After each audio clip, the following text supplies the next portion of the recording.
you're figuring out the best place to go eat, travel, whatever it may be, budgeting, there's always a way to apply artificial intelligence in your research. So there's nobody left out, both the academics and non-academics in our midst. So you let me know when you can see my screen, when the slides are up.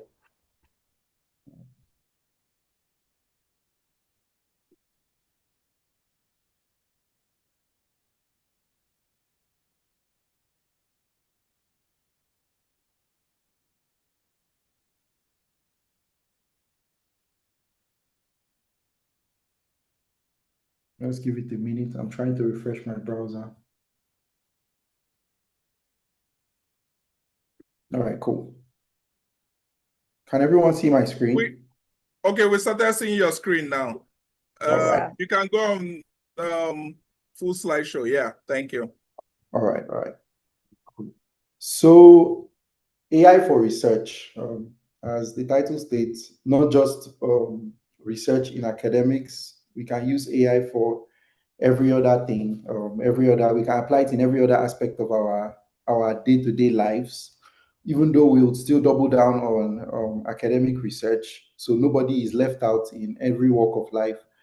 Anybody can apply these things that we learn about: mother, father, academic, kid in school, whoever it may be. So what we'll cover here is what research really means in everyday life. First, we would establish what research means and how it applies to us, where AI comes in and how it helps us simplify and streamline our research processes. We'll also look at how students and academics can use AI responsibly, and then common mistakes that people usually make and how you can avoid these mistakes. And also, I will take you guys through a short guided demo. I'm going to be using two AI Sorry, we tools. can't see your screen. Oh, Shalom, we can't see your screen. can you hear me? Is it the same with everybody? Yes, we can hear you, but we can't see your screen. Your screen. Oh, okay, let me stop and reshare. Your screen.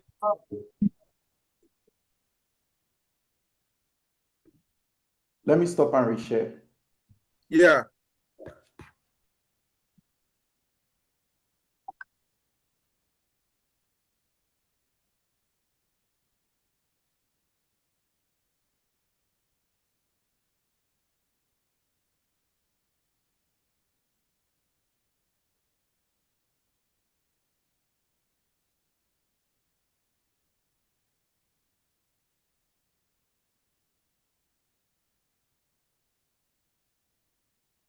That's weird. I can't even find it here. Okay, you know what?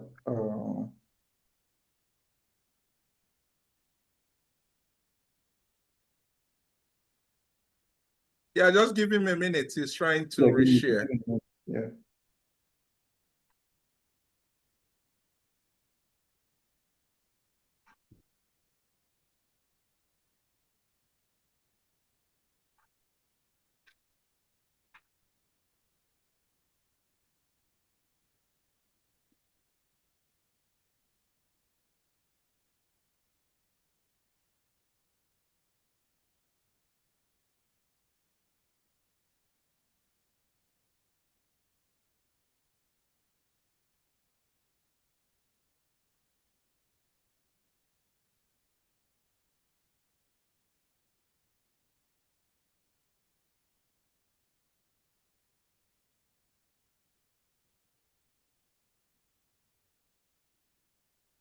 All right. Is it up now? Yes, fine. All right, we're rolling.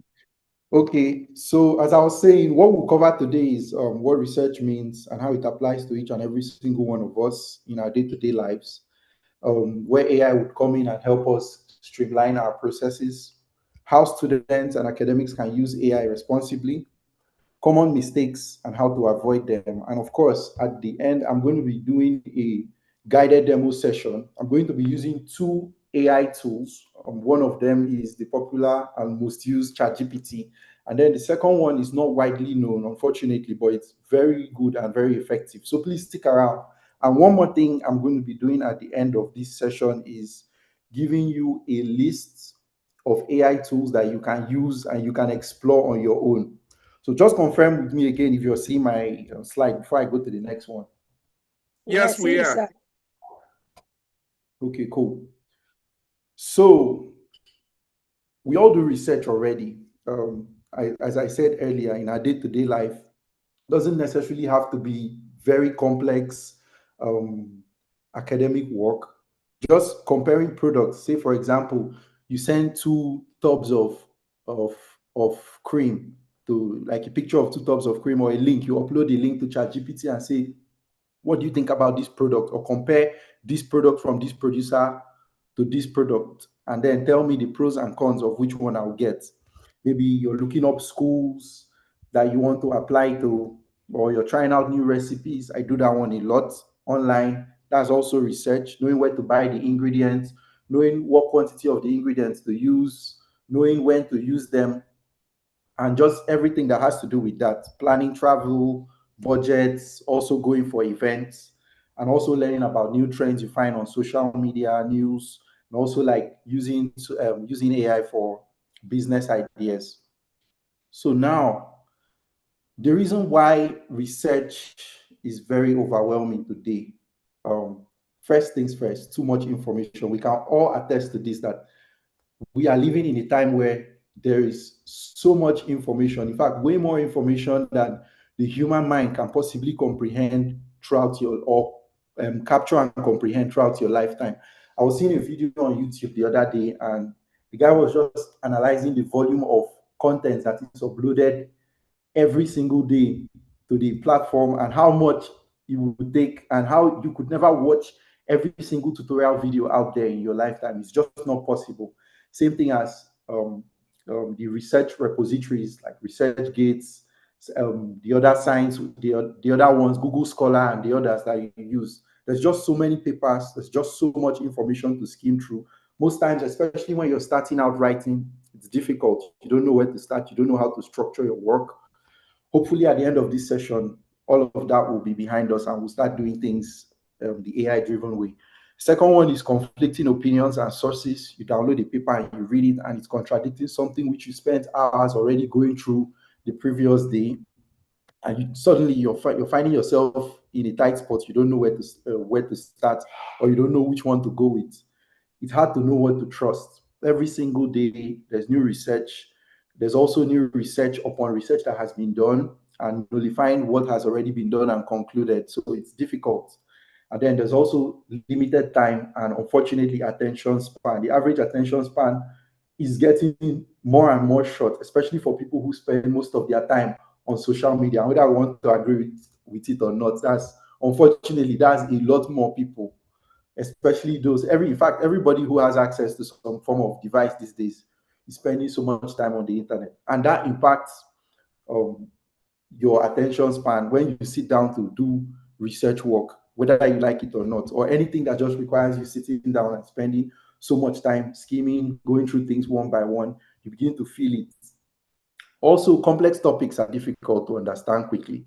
Some studies are so complex, and there's just so many parts and bits and pieces that you would be required to spend so much time. And unfortunately, academic work, as we know, it comes with deadlines. You have to submit this in, you have to turn this in, and like the clock is always ticking. So many times, this is why these are the things that will add to research work. Why research would feel very overwhelming. But there's good news. There's good news. There's AI, and I'll tell you what AI is good at and where to be careful when you're using AI. So AI is good at speed. We know this. You just prompt it and you just see it spewing so much text that would have taken you time to sit down, to brainstorm, to come up with, to redraft, to check, to paraphrase, and so much more. It's able to generate based off, these models are so smart, based off all the information that they've gathered, they've learned from, which is our information, our data that we put out on the internet. They are able to learn, they are able to understand things, and they're able to spin off so many topics based off a little prompt that you give them. Summarizing, same thing as speed.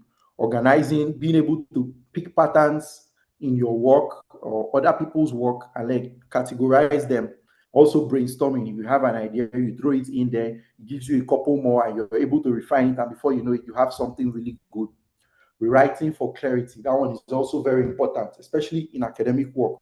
Most times, unfortunately, most academic work is masked in so much mumble jumble. It's difficult to actually skim through and find what you're looking for because it's bloated. There's so many things that you may not necessarily need, but this is able to rewrite it for clear. AI is able to rewrite it for clarity, basically paraphrasing or rephrasing things in understandable language to meet your level of understanding. Now, weaknesses, very important. If we're going to talk about strengths, we're also going to talk about weaknesses. So you know what to look out for. Accuracy. This one is very, very important. I've seen AI be confidently wrong, like it gives you wrong results, and you ask, are you sure of this? And it's like, yes, based on the data I have, based on the research and everything I've found, this is the most accurate answer. And trust me, you turn that paper in and you would get a 0. So you need to look out for accuracy. Same thing as source reliability. Most times it generates data from what it generates results from what it already has, not necessarily from reliable and credible sources. Especially if you write the prompt that doesn't have guards and say, okay, get from only these sources, and then it just goes on some random gossip blog and gets very important, gets details for you that you're supposed to put inside a report, and it's from a gossip blog. None of it has been maybe verified to be true. Context and nuance. You ask a question and it interprets it a different way, which is very far from the way that you would expect it to interpret up-to-date facts. Also, we need to understand that these models are learning constantly. They are scraping data off the internet, of databases, and of basically things that we post online, publish things that we post and we publish online. So most times, what you may be getting or what you may have learned is outdated, and there might be something new. And it also depends on the tool as well. So making final judgments for you, that's where AI is. That's also a weakness. The judgment here would always be your call. In fact, the conclusion of every single thing or every single piece of work that you use AI as an assistant for should always fall on you and not the artificial intelligence model, or not the AI model which you're using having the final say. So we'll go over to AI for everyday research. As I mentioned earlier, places where we can apply AI. We may not necessarily do a demo here, but we all know what this is. Product comparisons, you can compare products by prices, by the features you get. Whether it's, and this is not only for products that we buy, like maybe pen, paper, crayon, pencil. No, this could also be for software products. Take, for example, you want to use Adobe products over Blackmagic. These are both companies that create tools that you can use, for example, video editing. You want to use Capture One over Premiere Pro. So you can list both products and you're like, okay, based off this product, give me, compare these products and tell me which one will be best suited for my needs.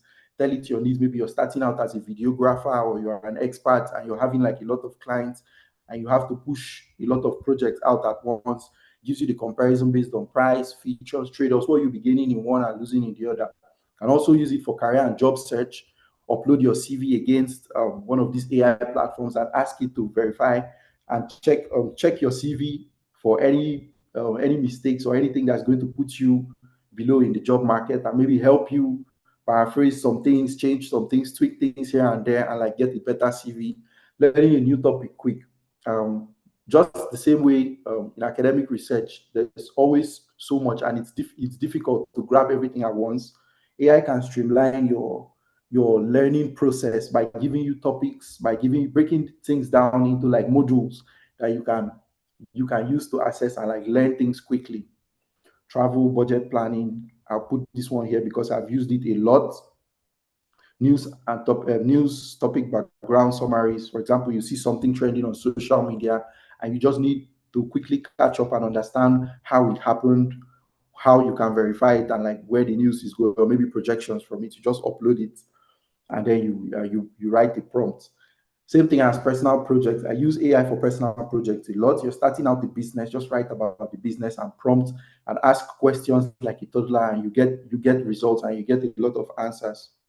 The next one, which is why most of us are here, is AI as an academic research assistant. Assistant being the key word here, not your academic researcher, but an assistant. An assistant, a tool to assist you. One second. What AI can do in this field is helps you ask better questions, basically streamlining your questions. You may ask a question, or you might be searching on regular contemporary search engines, and you're not getting the results. It could help you streamline your questions so you get better answers. Also, summarizing long content faster. Most times, you may spend a lot of time reading through so many papers, reading through so many publications, and you find out that it's really not really what you were looking for. But that time is lost and you can't get it back. Clock is still ticking. So it can help you summarize and you find out quickly, okay, this is what I want. You sort it out and categorize, and then you can use it later. It also explains complex ideas simply. I've already gone over this before. Compares options and viewpoints. So one person might have this opinion, the other person might have this opinion. You can just rapidly do a comparison based off all the work that those people have put out and see which one has more authenticity and which one you can go with. Organizing notes and key points, very, very important. When you're doing research, it's very easy to write things here, write things there, and then after some time, it's like, oh my God, I'm cutting my own web. What am I doing? Like, how do I sort through this? What was I thinking when I wrote this? What was I thinking when I wrote that? But AI is really good at helping you categorize and compartmentalize stuff into like teeny tiny bits that you can go through and ingest whenever you need them and use them to carry on with your research and writing work. So it also helps you draft outlines and presentations. Like these beautiful presentation slides you see here, whether you like it or not. I had a very busy week with work and also with moving, and I didn't have so much time. I used AI to draft out the outlines for this presentation. Of course, there was a lot of editing work that had to go in because there was nuance and context that was missing. But whether you like it or not, I use AI as a research assistant for this topic, which I'm presenting to you. You should too. You should. So the next thing here is a workflow. Of course, if you're going to be implementing AI in your work, it's important to have a workflow. Good Otherwise, night, you dear. just can you still hear me? Hello? Am I still can anybody hear Yeah, me? Yes, we can yes, go hear you. ahead. Can All hear right, you. all right, cool. So if you're going to be using AI tools also expose a level of or a layer, even though it's a thin layer, they still expose a layer of complexity. And so in order for you to, Can hear you, sir. all right, cool, thank you. In order for you to work with them, you will need your own workflow. Of course, this is mine, or this is the one I would share as a standard, but you can actually take notes of this. The slides will be shared with you guys, but you can take notes of this and then use this as a guideline to also create your own workflow. But this would work in a generic sense, especially with regards to academic research. So the first one here is define the research goal. What are you trying to do? What are you trying to do? Usually, this is where many people get it wrong, especially when doing research work. You first of all need to be sure before you even open any AI tool and be like you want to use it. First of all, need to be sure like what am I trying to do? What do I want? What's the outcome of this? Then you can from there you can actually write the prompts that will help you to streamline your work. And then when it comes to writing prompts, the second one comes in. That's scoping question. Many times there's so much you can just ask. Okay, I'll give you a good example. Um, After I read this paragraph here or this sentence here, this phrase, whichever one. Narrow the topic so it's manageable. Suggest a realistic scope. Scopes here are time frames, population, location, age group, etc. And these are snares where people usually get trapped in when they are doing research work. So, say for example, I'm trying to figure out this is like a very common one. I'm trying to figure out birth rates in Nigeria. That's very broad. That's a very broad question. You just go ask ChatGPT that question, and it may whip up data from any year at all. So now you may want to put the time frame, like okay, birth rates in Nigeria between 2025 and January or February 2026. Same thing as population. You put the time frame, you're like, okay, I want to know Nigeria's population. Maybe you may be talking about population from the previous decade or the current decade we're in. You'll have to put or location exactly. Let's say we're looking at birth rates in, maybe you mentioned your state, maybe Cross River, maybe Akwa Ibom, whichever state you're in, or you are looking for your research is supposed to be scoped down towards. Same as age group. Okay, you're doing research on people in a particular age group. There's so many of them, and different depending on what you're doing, different aspects of research. There's so many. These ones are just really generic ones that come up in everyday research. So the next thing you have to do here is building strategy, your search strategy. So AI will help you generate keywords that you can actually use to search online databases like maybe Google Scholar for articles that are research that are for articles that are in close for articles that are basically similar to what you're doing or similar to where your research is. The next thing is gathering resources. You can easily use AI to skim through and find out which one is relevant to your topic, or you can actually like just line them out in your scale of preference or relevance, or how important they are to the work that you're doing. You can also read and extract key points. I already went through this when you're going through a lot of I already mentioned this one when you're going through a lot of content at once. Maybe you're reading through a lot of papers, maybe a lot of academic work. You're able to organize and extract key points, the ones that are most relevant to the work which you're doing using AI very quickly. And I'll show that to you in a demo shortly. The next one is to organize evidence by themes.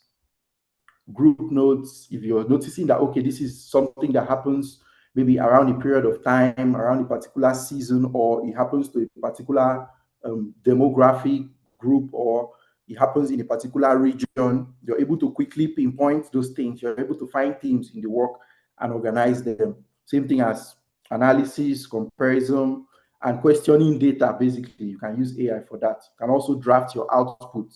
Draft here because it's not your final work. You use AI to draft, and then finally you you streamline everything in your own words, and then verify and fact checking. You can also use AI to fact check, as well as when you're doing your research on your when you're doing your research and verification on your site on other. Sorry.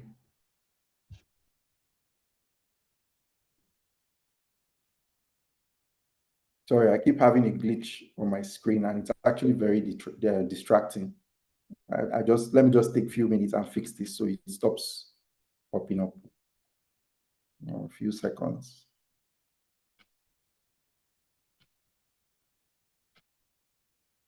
All right, cool. So verifying verification and fact checking, you can actually use AI to verify and fact check while you're actually doing that manually. So it also helps speed up the process, fortunately.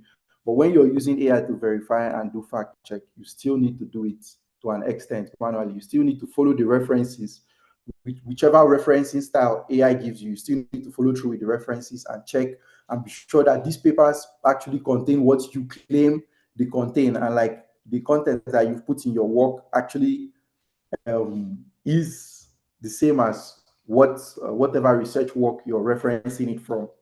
So finalizing with your own voice, for me, I think this is the most important part of using AI as a research assistant in your research workflow. This should be the most important part. Don't copy paste. Don't just take garbage in, garbage out, because sometimes, unfortunately, it does give you garbage. Don't just take what it gives you. You actually need to write it. Sometimes you need to paraphrase Sometimes you would even want your academic work to be in the same way, your manner of speech, your manner of speaking. So you want it to be in your own. You want a bit of originality.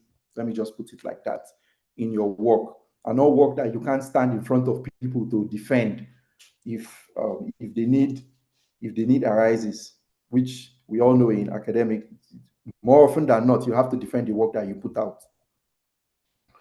So, integrity and responsible use of AI. We've gone through AI driven workflow, and I know that everybody's mind is probably, I'm going to use this tool and then just scale through quickly and maybe cut corners. No, please, absolutely not. Like every other assistant, artificial intelligence driven assistants should, and please, they should be used with integrity and a responsible mindset. So please verify your references before using them. AI tells you that, oh, this article or this paper was published on so and so platform. Please go and check. Sometimes it takes a lot of pain, but these tools you're using, these AI powered tools you're using, are already taking off, and they are taking off hours, if not days and weeks, or even months from your research and writing work. So please just take that little bit of time, go the extra step, verify your references before using them. Also, follow your school's AI usage policy. Unfortunately, there are still schools right now in this part of the 21st century that will say, do not use artificial intelligence to do your homework, or do not use artificial intelligence to do your research work. Sorry, homework sometimes can be very simple. You may not need artificial intelligence, just exercise your brain. But for your research work, if your institution prohibits use of AI, I'm so sorry, but maybe you might take that up with council. But while that is being taken up, don't use AI. If your school also says you should use AI within certain parameters, you need to adhere to that. Also, when you use AI, maybe to generate data sets, to generate images, whatever it is, to interpret, and if you're working with AI in an environment that also accepts or that it's open-minded towards it, it's okay to disclose that, okay, I used AI to churn out this much data from this much data set I was able to consume between this year and that year, and that's how I was able to come to this conclusion within this record amount of time. I used AI. It's okay to say you used AI. And also protect sensitive and private data. You don't go uploading data from surveys which people provided to you confidentially. You don't go uploading it, because this, whether you like it or not, these models that you're using, they are learning, they are growing, they are constantly learning from the data that you provide them, the data that they get online. So please protect sensitive data. Don't upload sensitive data. You may take out the data that points especially to individuals which provided them, and then just give it generic data to work with. It would still give you very, very profound results. Also, use AI to support your thinking, not replace it. Please, it's very important for you to exercise your ability to think and not just outsource it to a machine. Again, there's so many downsides to it. I've talked about one and I'll just echo it again. If you're ever called to defend your work or work which you put out, and from beginning to end, it's AI generated, there is no way in God's earth that you'd be able to defend that work.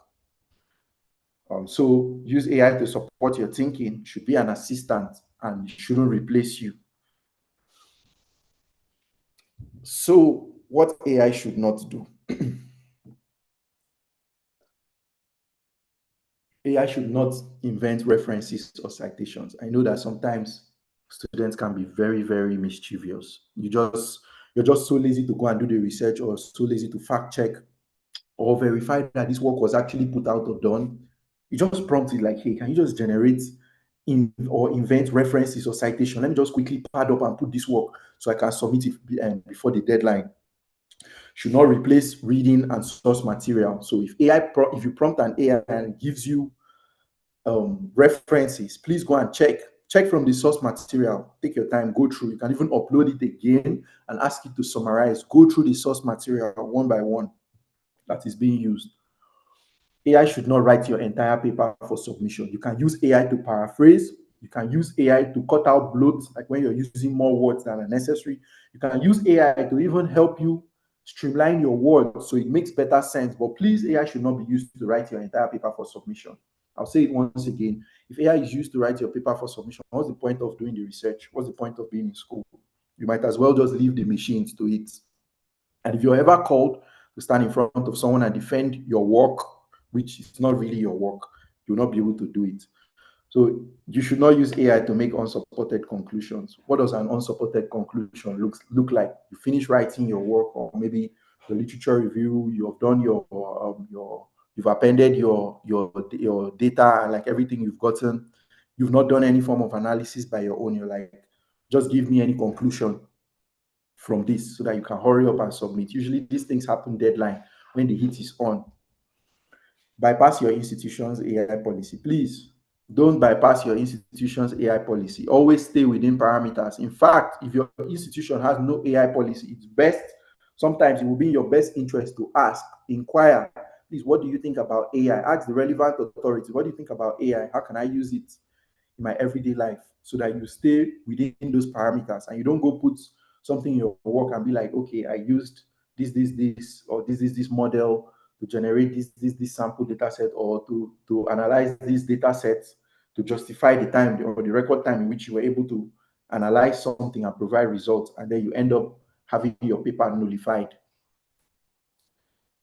So now we have come to the most exciting part of our our presentation, which is the guided demo. So I'm going to be taking you through these 5 steps here, all with use of AI as an assistant. So topic narrowing, I'll show you topic narrowing example, how to do it with 2 prompts. I'm also going to show you keyword generation and search planning. So you're looking for how to search, you have a topic, like now you, after narrowing, you have your topic, but you do not know how to search for it. You're prompting, you're searching on Google, you're prompting AI and you're not getting anything. So you can use keyword generation so that both here on the AI platform you're using and on Google or any other search engine you're using as well, you can actually find credible results and implement them in your work. The third one will be summarization, basically getting data from a piece of work that you get on the internet. Then also chart implementation. I'm going to upload a data set and ask AI to interpret it for me. Then if we still have time, I'll try to do writing improvement and critique. So without further ado, let's get started with that.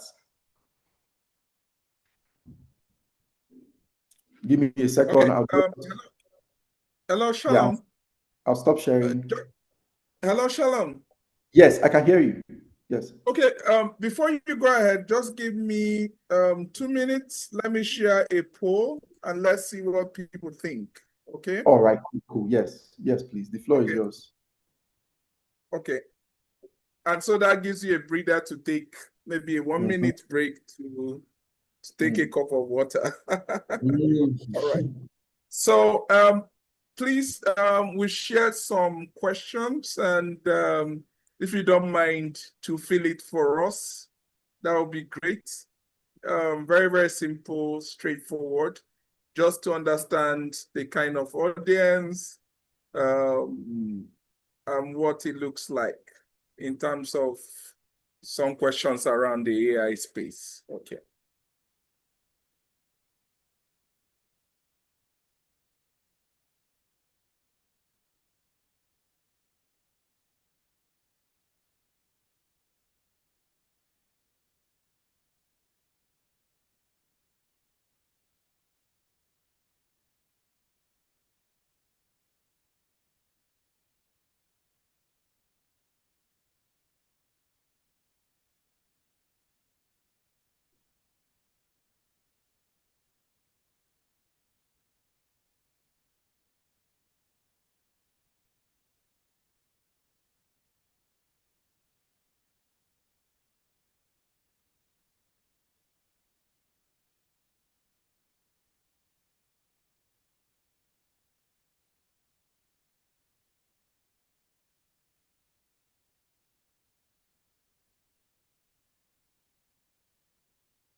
Okay, we currently have 21% participation, but we are trying to see if we can reach 50%.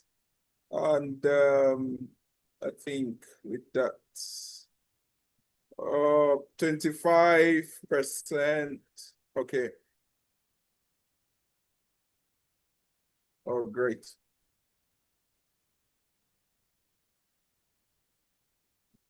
Okay, the poll is there. I think it should be on your screen. Oluwaseyi, sorry. Beautiful. Okay, so what?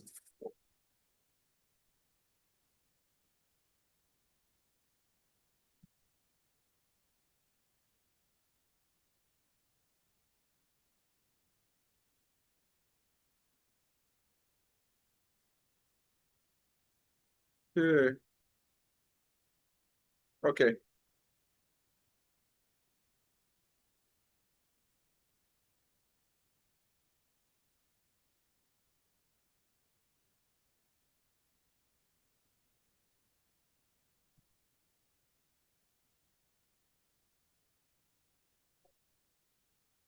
Okay, Shalom, you have the floor again. We've hit the 50% participation mark. Thank you. Awesome. All right, so let me just share my screen.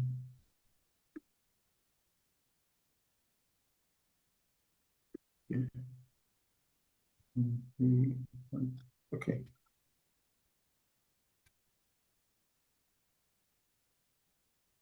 No, I think I shared the wrong screen.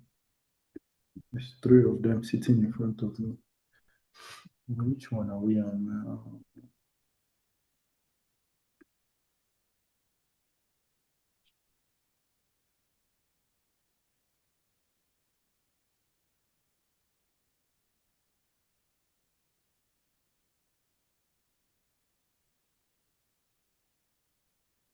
Hey, please let me know once you can see my screen.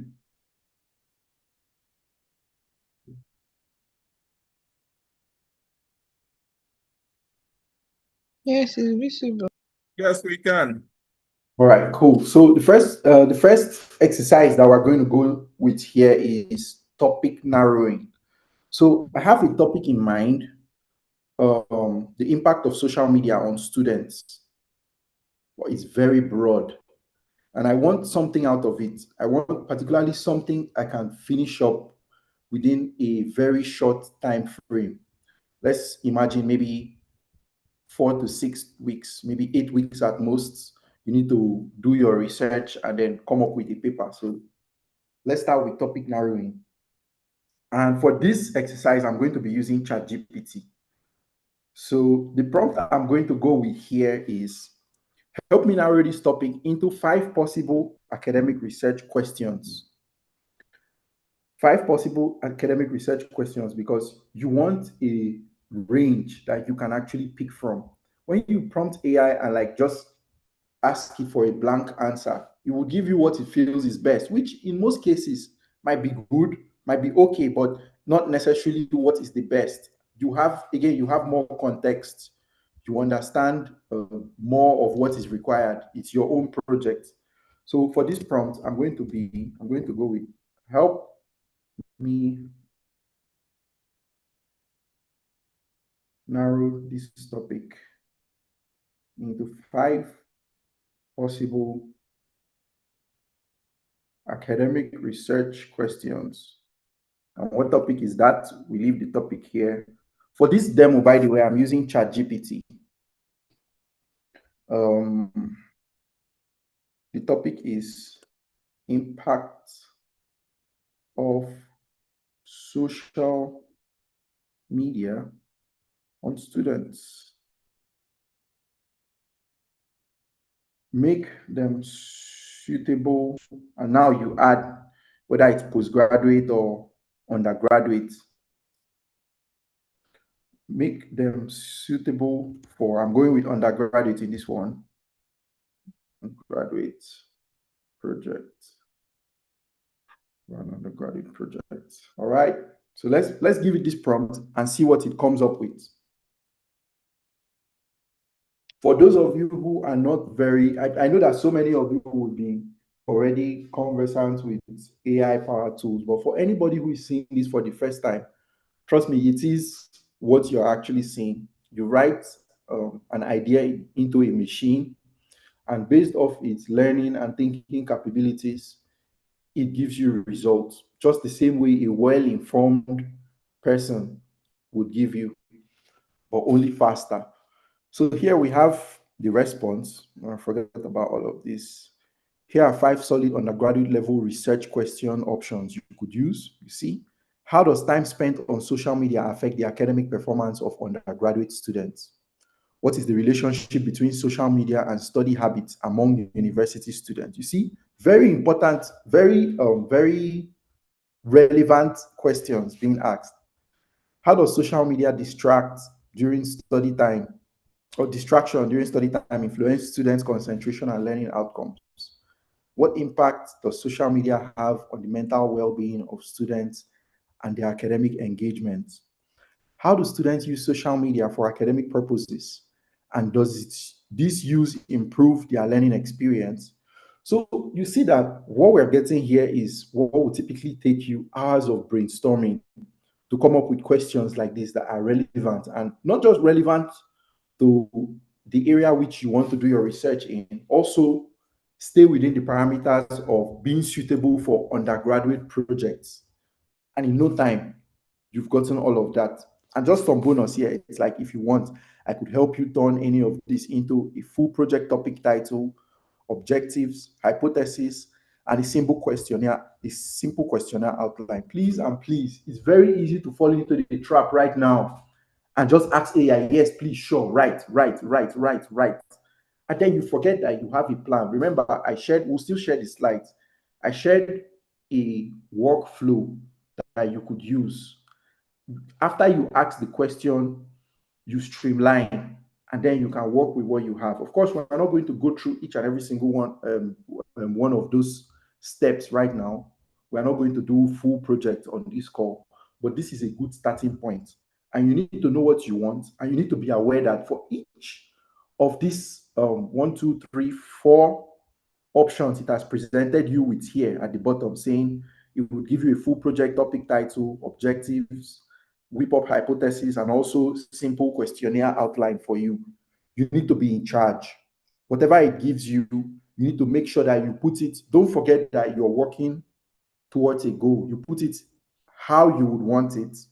Stay within the parameters of an undergraduate project. You would also rephrase it and paraphrase it to use your own words, not just what it gives you. You take it like that. Objectives as well, hypothesis, questionnaire outline as well. That's where students usually fall into the trap and have these issues. So now I want to give it a follow-up prompt, because I am going to ignore this prompt that it has suggested. I'm going to give it a follow-up prompt because I already planned for this. I'm going to ask which of these is easiest to research within, say, 6 to 8 weeks. Which of this is easiest to research? Let's see. Within 6 to 8 weeks. So let's say this is the time you have to complete your project.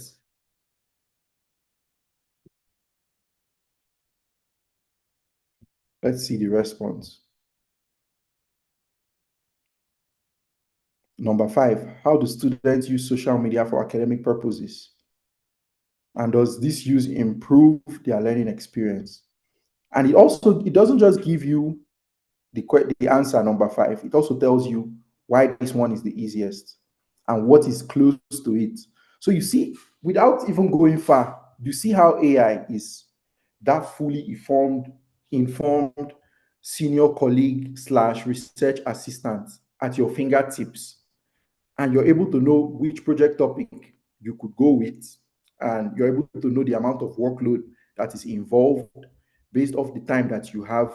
You're able to also whip up so many other things that you could use for the skeleton that would help you the skeleton of your project that would help and guide your research and what direction your research is going to. So the next thing I want to do here, the next thing I want to demo is, give me a second, let's go back to our presentation slide. So the next thing I want to demo is keyword generation and search planning. So now let's say we go to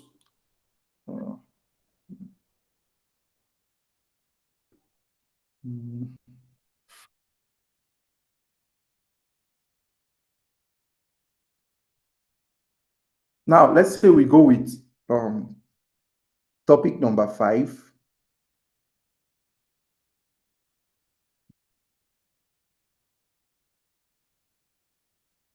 And we want to do a bit of digging in to how students use social media for academic purposes, and if this is actually improving their learning experience. Let's say we want to do a bit of digging in, but we don't know where to start. We do not know if work has already been put out on students' use of social media and how it improves their academic work and like their experience in general. Please, can everybody still hear me, just to be sure I'm not alone? Someone could just indicate. Yes, we can hear you. Cool. All right. So the next thing we want to do now is generate. Okay. First of all, I'm going to let it know that I'm going with question 5.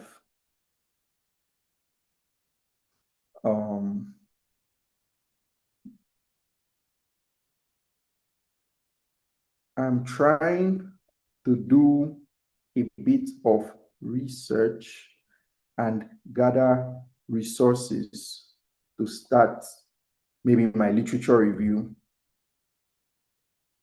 or a proposal, whatever it is that you're doing. No, I didn't intend to send that prompt just yet, so I'll stop it, then I'll edit this prompt. All right, review. Would you generate, should be a full stop, should actually start. AI actually understands that people make mistakes. So most times you might be prompting it and your grammar or your use of English might be poor, but somehow it's able to pick up on what you want, even help you rephrase your question better. So you shouldn't be scared. You shouldn't be too worried like I am, checking for punctuations and whatnot. Could you generate search keywords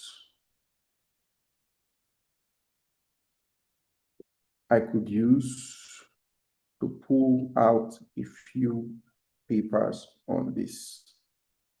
Thanks. And then you send. There's no need to say thanks, it's a machine, but just be nice in case the machines take over the world. They'll be like, okay, yes, that guy has been nice to me, let me leave him. All right.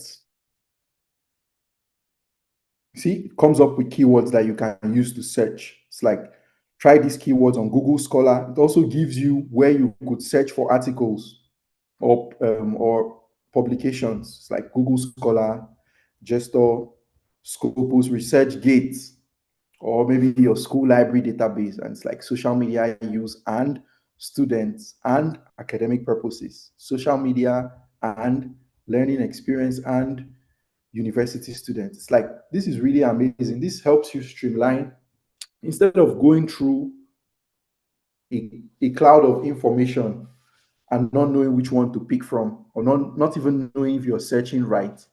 Within seconds, we've been able to generate a beautiful research plan that we could use. Okay, so the next thing that we are going to do here, it's on a different tool, and you guys are going to love this one. For anybody who has not been using Notebook LM, you're going to love this one. We're going to summarize, we're going to extract and summarize bits of information from a paper which I just found online, random paper I found online just before this presentation. So even I haven't gone through it. and I do not know what it contains. I'm going to upload it to this next AI tool, and it's going to summarize it for me before I even go digging deep and reading. So I'm able to know from the get-go whether or not this is something I need or something that is relevant to my research. So now, and I also like to mention, if you're switching over from one tool to the other, it doesn't necessarily understand context. So I'm leaving ChatGPT, which is owned by OpenAI, and I'm going to Notebook LM, which is owned by Google or backed by Google. It has no context. It doesn't understand what research I have already done here. So this thread remains on ChatGPT. So you'd actually have that in mind when you're prompting the other AI tool. So always remember this: if you're using multiple AI tools, at least on the basic level, that they do not talk to each other at least the way you'd expect them to do, and they do not understand um, um, except you give them context of whatever research work you've exported from one and uploaded to the other. Of course, there are ways to make them talk to each other, but that's just very advanced AI use. And we will not cover that here. And you may not necessarily need that for academic work. So here in Notebook LM, Notebook LM is it's an AI powered tool that Google has created. Particularly, it serves people who are doing academic work. So whether you're writing, whether you're trying to scope through a load of documents or whatever it is you're doing, you're about to see um, Notebook LM in its glory. So just ignore these other tabs and focus on the chat. This one which I am here, I'm in here. You're seeing it's like search the web for new resources. They are prompting you with all the things that you could actually do with this. For this demo, we're just going to upload a file. And I found this file on the internet, a robustly optimized BERT pre-training approach. I do not know what this is about, but you can see that this is someone's research work with tons and tons of write-up tables and abstracts. It even contains formula. We do not know what is in that, so we'll just upload it and we wait for it to go through and we can ask it to summarize.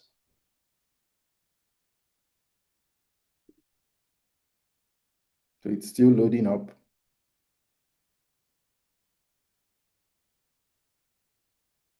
So you can upload as many resources as you need. Let's say you've downloaded a bunch of papers and you do not know which one to go through, you do not know how to start. Just come to Notebook LM, upload all of them, and type your prompts. Like, I do not know where to start. This is the topic I'm researching on. Please, can you scope through each of these works? Help me, whether it's a structure that you're trying to come up with, whether it's understanding, whether it's something you're looking for. You can actually search. Just wait for this to upload. Then we can start typing. And after this, we would also see how we can use Notebook LM or ChatGPT to quickly scan through and provide data from a data set or provide results from a data set that we've uploaded.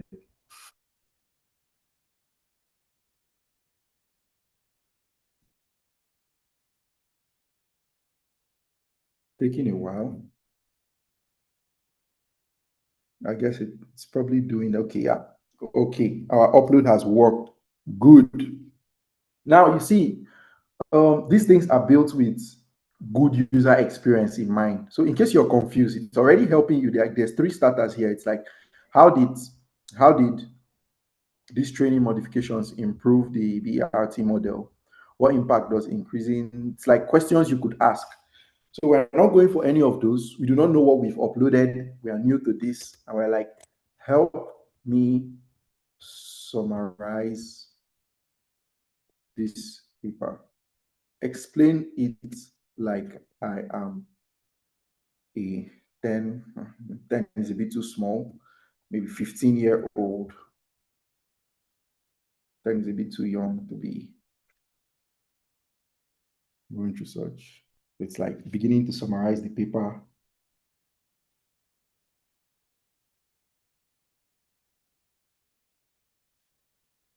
And just like that, you could give it some time, you could go away because typically you'll be uploading a lot more. So you could go away and then come back. It's like imagine an AI model attached to BRT. And this was already very famous for being great at understanding human language.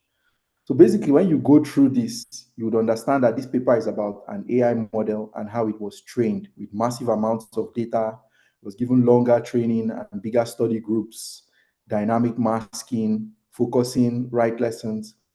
Basically, this is, I'll just give it a thumbs up. This is an incredible tool. In fact, if you go back, like say 5 years back, in order for you to be able to do this amount of work, you would have to do the heavy lifting yourself.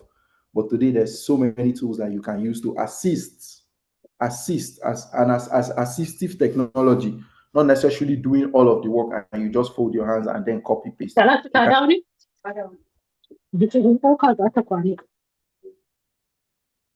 You can use them as assistive technology.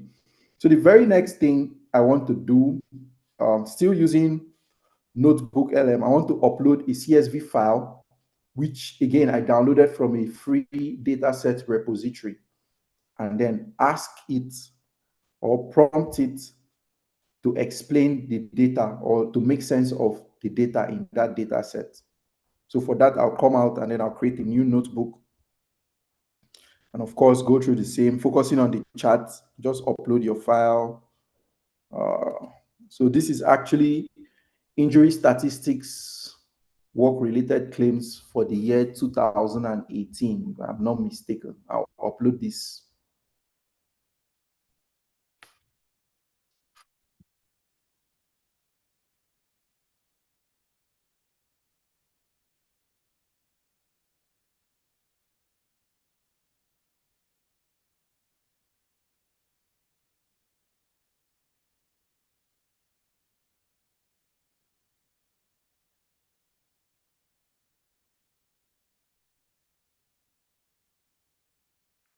Just wait for that to upload. I think I might need to do it. You see, sometimes when you hit refresh, these things work instantly. All right, cool.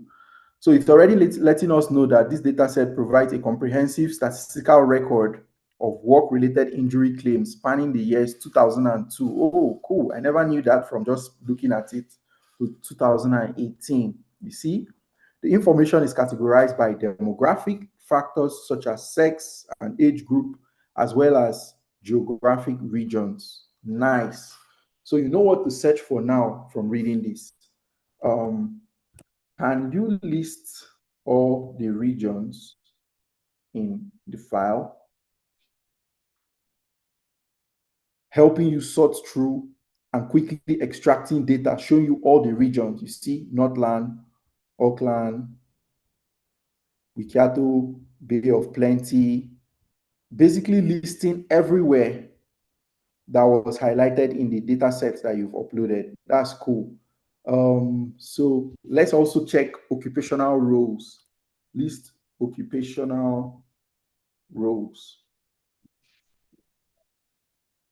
While that is happening, I want to open the data set and actually show you guys what it would mean to go through this in real life. Do you see how tiny the scroll bar is? I'll expand Finder. Do you see how tiny the scroll bar is? And do you see how much work it would take for you to actually go through this in real life? This is weeks worth of work being compressed into just seconds. You see, there's thousands of records, hundreds of records, if not thousands, in this CSV file. It spans from 2002 to 2018 in multiple geographical regions across multiple job roles. And within seconds, you have them here. There's legislators, professionals, technicians, clerks, service and sales workers, agriculture, trade workers, plants, and elementary occupations. Ladies and gentlemen, if this is not fascinating, I don't know what is. And if you do not see this as being useful in academic and research work, then I don't think there's any tool out there that will be able to serve you. Then one last thing I want to do before we call this demo session a wrap, showing you how AI can actually rewrite bits and pieces of work. think that would be writing improvement and critique. So I'm just going to do heavy lifting from anything random, like the same, still the paper I downloaded earlier. I'm just going to lift up something. Yeah, the introduction, exactly. Such a beautiful thing to lift up. The introduction, maybe a bit of the background, or just the introduction. And then I'll take it back here, or maybe we should go back to using ChatGPT. Spin off a new chat with ChatGPT, and now we can just put this here. So I've pasted that, and before it, I'm going to write my prompt. Rewrite this introductory paragraph.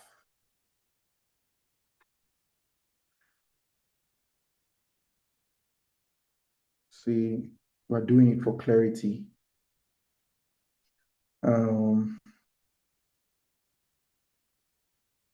Add an academic tone to it. What other improvement will we want to make? Keep the original meaning. Keep the original meaning.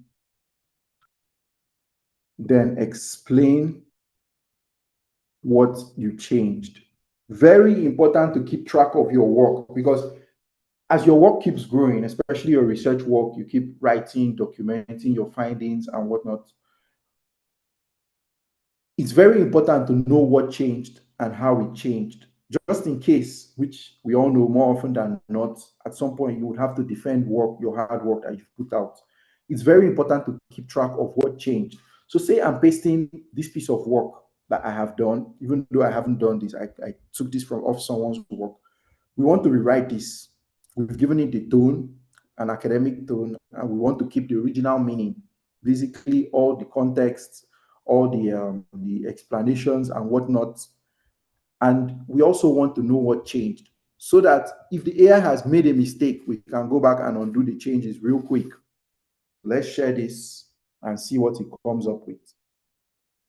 And ladies and gentlemen, I promise you, within seconds, he would rewrite this entire introduction, all the paragraphs, and he would tell us what changed. And we can actually put this side by side and compare it with the original work. You see, tighten the language and made the tone more formal, replacing conversational or slightly loose phrasing with more academic wording. Example, you see, I have brought through significant performance gains, became have led to substantial performance improvements. It even did more, change problem study, finding results, restructured the work to follow this flow, okay? Preserve the meaning. And it's also telling you in what way it preserved the meaning. And claims, made the argument flow more explicit. For instance, I clarified that the CC News dataset was introduced specifically to control for training data size effects. One more thing you could actually do, and before I close off this session, I want to tell you guys that your use of AI, especially the more recent models, which are really smart, it's dependent to a large extent on your ability to imagine.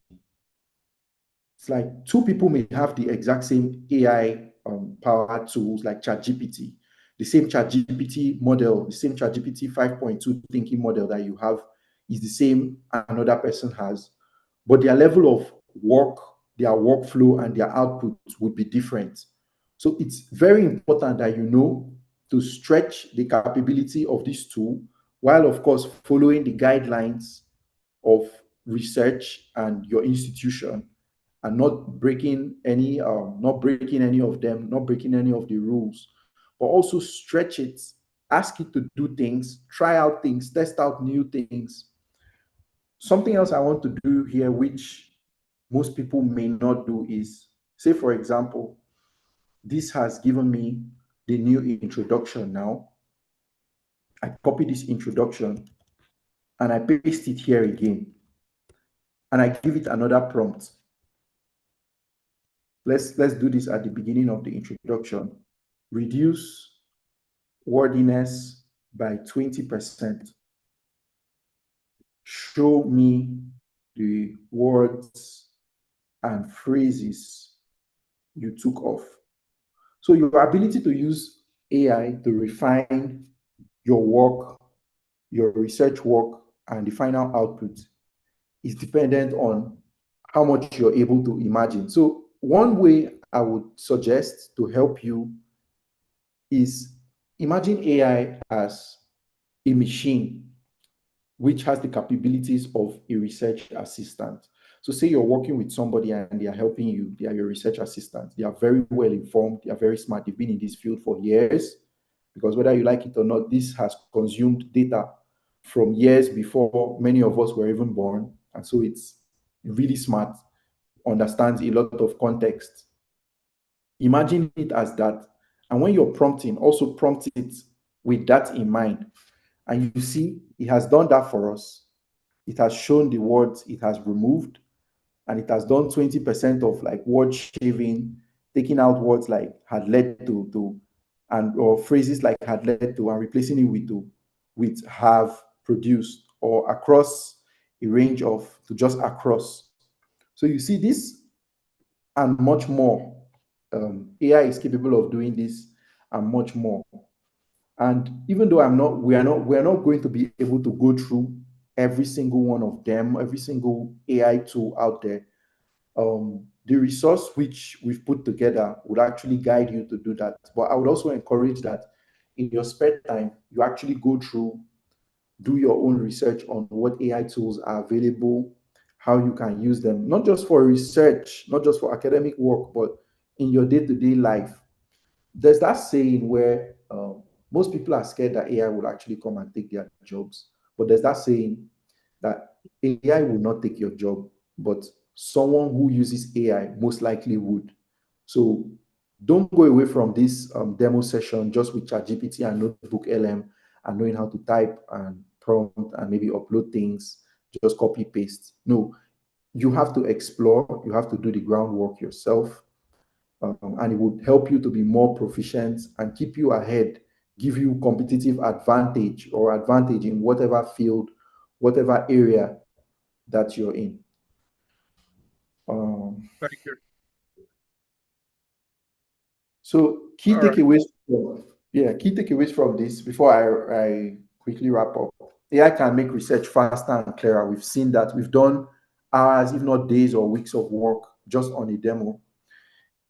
It works for everyday and academic research. It's best for planning, summarizing, organizing, and reviewing. Of course, you can do a whole lot more, but in the context of research, these are the things you can do with it. You must still verify, evaluate, and the final decision always rests on your shoulders, not AI's own. Your judgment is the final filter. Thank you very much, ladies and gentlemen. Thank you, Dr. Ogona. It's been really amazing. I am grateful for the opportunity that you've given me to Thank you share. very much. Thank you very much, Shalom. I don't know if everyone can give him a great standing ovation. Thank you very much for that great presentation. And we really look forward to more interactions in the future. Please, I'm going to just take over from him just to, as we try to wrap up this session. Yes. Just a minute.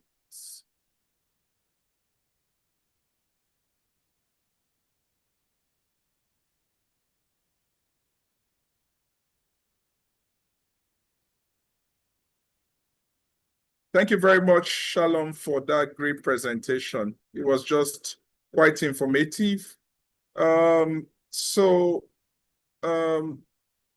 Just give us some, we'll soon be ramping up this session, but just to add to what has been stated. So, yeah. So, in the poll we carried out earlier, we asked everyone what was our concern around, whoa, what's happening?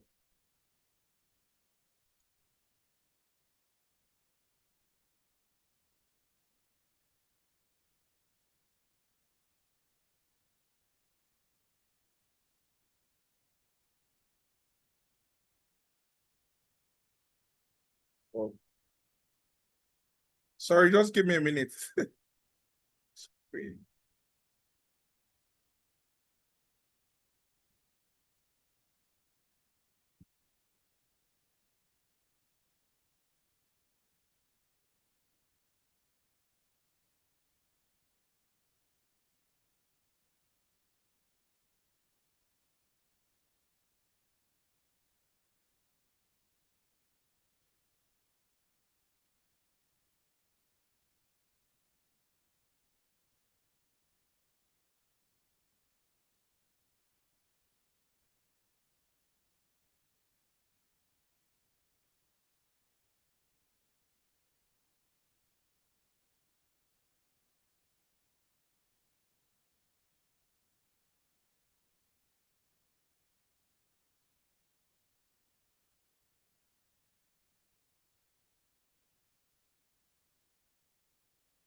Okay, so earlier on, I was trying to share that when we asked from the poll what was a major concern for most people, they shared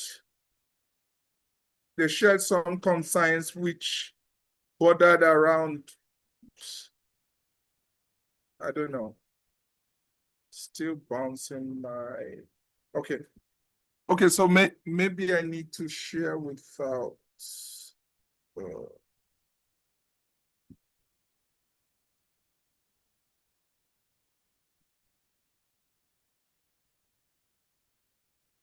please, can you see my screen? Yes, it's blank, but I think Not it might yet. be. It's coming Okay, can you up. see, Yes. Wait now. can you see my screen now? Yes, that's it. Yes. Yes, we can see. Okay, so I was just saying that we're asking what were the concerns of people, and there were lots of issues that people pointed out. Things like hallucination, how much they would not trust the data. We, as part of this presentation, we also wanted to present the ethical dilemma that exists with the use of AI. And so we decided to use one of the great guidelines provided by ICJME on artificial intelligence used for researchers, just to remind us again that there are key issues that one needs to take note. So in as much as they expect that when people are publishing, and even for a lot of academic writing, that you should declare that you've used any of the generative artificial intelligence, is one thing that comes out clear is that there is a need for you to realize from the onset that the ownership of the work primarily belongs to the human or the author who has written it. And so for ICJME and a lot of journals, they believe that it is the author that should be listed, as in humans that should be listed, and not any of the generative tools, because a lot of these generative AI tools cannot take responsibility for accuracy, for integrity, and of course, the originality of the work. So eventually, it is the authors, the human authors, who have to take responsibility for whatever is out there. And based on that, that means you need to, from the onset, note that it is you that is responsible for what is generated and what is put out there. And then, of course, for some, it even becomes something seen as an academic fraud if you don't disclose the use of AI in carrying out the work you've done. So you need to state clearly that you are using AI. We foresee in the future, really, that a lot of the redundant work that authors and researchers and academic people put in, like into things like copy editing, paraphrasing, all of that is going to be taken over by AI. So over time, what is going to become the great selling point will be things around how you're able to rather better prompt using contextual experience and based on your personal training and being able to make your voice heard. Because a lot of write-ups are going to be hinging towards homogeneous similarity, which is a challenge, which means based on the data the AI tools are trained in, they will be producing results coming out from those particular writings. So, for instance, if most of the writings are coming from maybe the writer of Harry Potter, you'll find out that most of the write-ups that will fall out or come out of such AI tools will sound more in that light. So that is the inherent danger, but that again offers the opportunity to separate one researcher from the other. But like Shalom has clearly pointed out and demonstrated for us, it is a great key tool that becomes very, very handy in helping you collapse a lot of redundant work and rather automate it. Because a great point is actually trying to automate some things that you do so that instead of using 10 days to just clean up your work, you can use less than 5 minutes to do that work. Of course, that also has its concerns in terms of energy use and other issues. Now, for the Lancet group, although they are supportive of authors using AI-assisted technology, but they don't believe that the tools will replace or should replace the researcher's tasks, such as being able to produce the scientific insights that underline the work, analyzing and interpreting data, and drawing scientific conclusions or making recommendations. This points we are raising is very, very important going forward because it will kind of help shape how you use the AI tools. Now, having said this, I want to also mention that we plan to have a master class that is much more detailed where we dive into a whole lot about AI use and things around the prompt engineering. And there are lots of AI tools, including some that are specific for academic work, unlike maybe Chat GPT and even the Gemini and others. There are very, very specific ones that you can use, for instance, things like Research Rabbit that can help you, or Connected Papers that helps, or Paper Pals that helps to connect different papers and draw insights. Because one of the big challenges with several of the AI tools is that they can hallucinate, just like Shalom demonstrated. They can actually give you references that don't exist, make up things that don't exist. So that particular training will be coming up in the future, and we're going to be advertising it on the Learning Hub, the WhatsApp Learning Hub that we have. So just to give us some kind of idea of what the organization does, the Research Plus, what we do, and what our plans in the coming weeks looks like.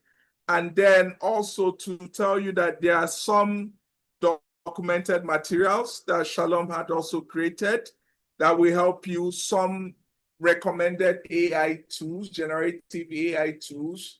So what we are asking everyone to do is to subscribe to our YouTube channel and fill in the forms. And then based on that, the admins will send you the materials using the email and the WhatsApp number you've provided in the link. So just to show you the kind of things that this Research Training Hub does, after that, we'll go back so that if there are questions, we can ask Shalom and then he can answer them, and then I think we'll wrap up the session. So we've been providing lots of trainings on SPSS, which is a data analysis tool that helps you to run your data. We've also had the training on helping people to get published over a 3-month period. First of all, using trainings on different aspects and then working it out. We've also had some trainings on research methods like the sampling methods, and even the arts and science of qualitative research. We've also had some engagements on grantsmanship, teaching people on the skill set on how to win grants. Essentially, what the company does is that we try to identify problems or gaps in the research space or among researchers and academias and students, and we try to fill those gaps through this series of trainings that we run. Every month we have series of trainings that are ongoing, and we encourage you to join the platform to get more information on future training that is coming up. So just to tell you that there's a big one coming up in the next 2 weeks, and that's the Researchers Toolkit, the training on Canva, which is a better format for designing PowerPoint, not the MS Word, the Canva training. And then there's also training on MS Excel, MS Word, MS PowerPoint. You may really wonder what is really the difference. The difference is that we are teaching on how to rather automate your work. You know what we did today, the AI tool, is that it tries to help you to understand how to automate work. So a work that would, like, there was a work someone gave me. Usually it would take averagely probably 1 to 2 weeks, but I was able to do it in less than 3-4 hours because of I leverage on the skill set of AI to automate a lot of the redundant works that I would ordinarily have done. Okay, so this training is geared towards teaching you how to automate a lot more in a lot of the series of tasks you do in Excel, even in the Word documents, and also in terms of PowerPoint creation using Canva. We would also be sharing the links and everything on the WhatsApp group and also on our platforms. Of course, this is also the WhatsApp link. You can also join in there. So the other thing that the company does is that we provide other numerous services, the SPSS training, qualitative methodology, things around AI prompting, different AI tools, the hands-on manuscript writing, research tools, reference manager. We also have opportunity for a one-on-one consultation if you have a research project or a research topic or things that you need help on, as well as things around data analysis, proposal support, as well as project management and others. We can also organize physical trainings if you want that. If you can reach out to the admin, we can talk and get going on that. So having said that, I want to go back to ask if there are any questions so that Shalom can also answer and I can add on. Okay, so I see Dr. Ogechukwu Mbano. You've raised your hand. Please, you have the floor. Just ask a question. Over. Yeah, good evening, sir. Thank you so much for the powerful presentation. I learned a lot from it. But what I want to ask is, if you expose your work to like, say, ChatGPT. Now, I asked it in the poll. You know, I want to get an answer to that question. If you expose your work to ChatGPT, is it possible that in the end that your work may fail plagiarism test? Thank you. Hello. Yeah, Shalom, do you want to answer? Yes. So I believe ChatGPT itself does not count as plagiarism. Where your work would record with high levels of plagiarism it would always be when you lift other people's work without any form of paraphrasing or without any form of referencing. ChatGPT on its own doesn't create academic material and like post on research platforms or databases. where ChatGPT pulls most of this data from is people's work that are actually on these platforms like ResearchGate, Google Scholar, and the rest. But ChatGPT on its own doesn't, it serves you, it's an assistant for you.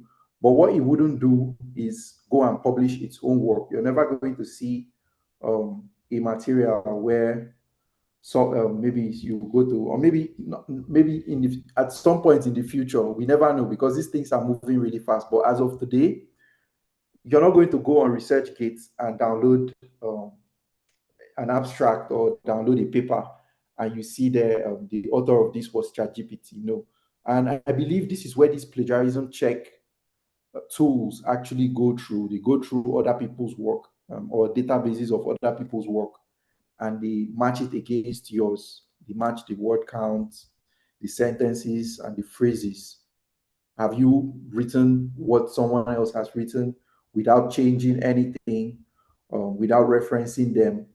So I think those are the things that your regular plagiarism checkers would go through. So there's no need. You can use it with full confidence. It would understand the context of your work and it would help you as a research assistant, but it would not in any way feed data to any research platform that would make your work count as plagiarized. Yeah, please, can I also jump in? So thank you very much for that question. In addition to what Shalom has stated, I think it's also very, very important that you check your school policy on the use of AI. So a lot of schools have great policies, and most of them do not recommend the use of AI currently.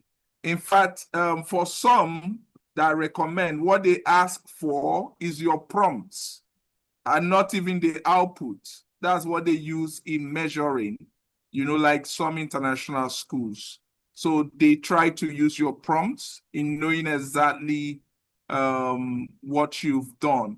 But having said that, it should also be clear that a lot of the work that can be produced may eventually not look that original compared to when you write. So it behoves on you to be the one to go through so this idea that you just put it in and it produces like the chapter he has shown, and you carry it like that and go and share and say that you've done it. That is totally wrong. Now, having said this, we should also be careful when you're uploading anything, especially that has personal identifiers on any of the generative AI tools, because it's open source. And so people can use it also to derive information.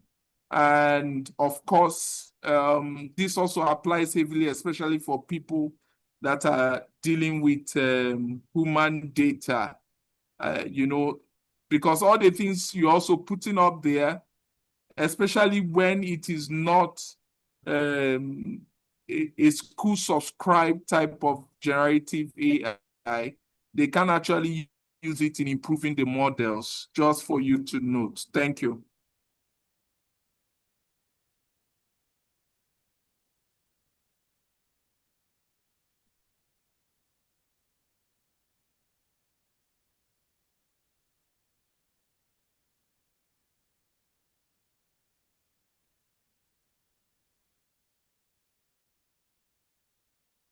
Okay, someone says, can you share the AI research tool? So like we said, if you fill the forms and subscribe to the YouTube channel, the procedures are there. We would send, using the information you share there, to share with you the documents for some of those. And then, of course, we can keep you updated when we are running the masterclass on the use of AI, the masterclass, which is much more hands-on. It is stretched over a longer period of time. This is just an overview. Usually it stretches over 4 weeks or so. And then you're also shown different types of prompting and all of that. Thank you. Please, I don't know if there are any other questions. If not, I think we may be calling it a wrap.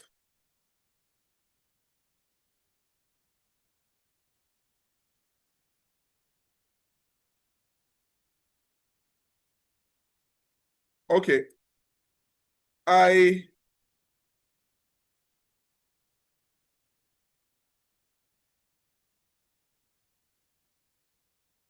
Okay, so I assume that we've done so well this evening, and I want to thank everyone for the time we spent together. Thank you for lending us your time, which we value. And thank you, Shalom, for the great work and the great presentation made. We look forward to hearing and keeping in touch with you in the coming days and weeks using all our different available platforms. Thank you, everyone, and do have a great night. God bless us all. Thank you. Good night. Thank you. Good night. Good night. Good night. Good night.